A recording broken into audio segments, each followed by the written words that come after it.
નમસ્કાર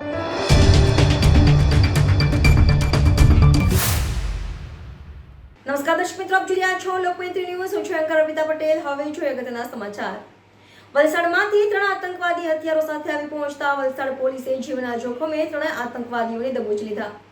3 આતંકવાદીઓ પાસેથી RDX સહિત AK-47 અને પિસ્તોલ મળી આવી હતી. વલસાડમાંથી 3 આતંકવાદી હથિયારો સાથે આવી પહોંચતા વલસાડ પોલીસે જીવના જોખમે 3 આતંકવાદીઓને દબોચી લીધા. 3 આતંકવાદીઓ પાસેથી RDX સહિત AK-47 અને પિસ્તોલ મળી આવી હતી.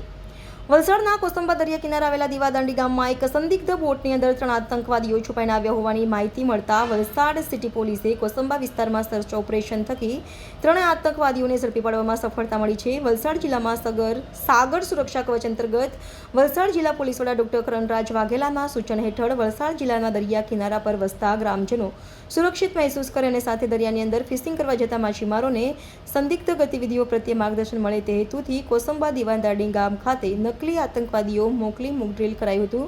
જે અંગે વલસાડ પોલીસને કોસંબા ગામે સંદિગ્ધ બોટની અંદર આતંકવાદી આવ્યાની માહિતી મળતા ગણતરીની મિનિટમાં વલસાડ સિટીની રૂમ પોલીસ મથકના PI DD પરમાર અને તેમની ટીમે 3 આતંકવાદીઓને બોટમાંથી ઝડપી પડ્યા હતા.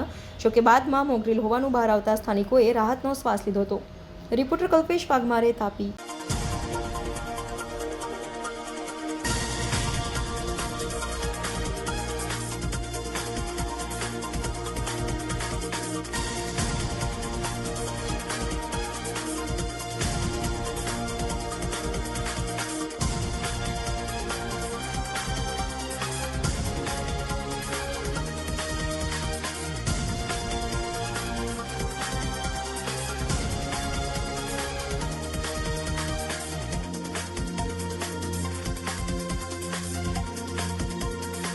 લોકમૈત્રી ન્યૂઝ સાથે જોડાયેલા રહેવા અમારા YouTube ચેનલને સબસ્ક્રાઇબ કરી ફેસબુક અને ઇન્સ્ટાગ્રામ પેજને લાઇક અને શેર કરો.